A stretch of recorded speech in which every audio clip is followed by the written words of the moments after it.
Satisfacción doble ver este recinto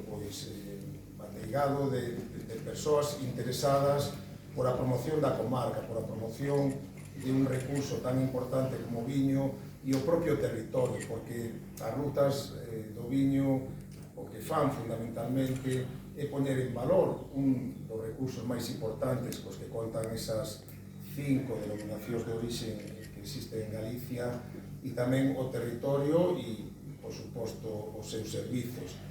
Teño que decir que desde a Axencia de Turismo de Galicia é unha gran satisfacción ver como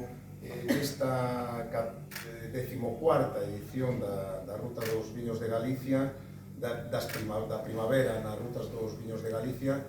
pois xa son 70 as adegas que participan, recordando que nun primeiro ano pois simplemente foron 17. Eu quero felicitar hoxe ao Consello Regulador de Valdeorras e tamén á Ruta do Viño por esa aposta e por ese traballo que fai posible que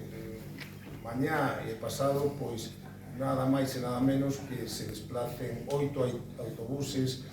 repletos de persoas interesadas en coñecer a riqueza dos viños, do patrimonio e, como non, tamén das xentes de Valdeorras, porque se de algo teñen fama a xente valdeorresa é de que somos xente acolledora,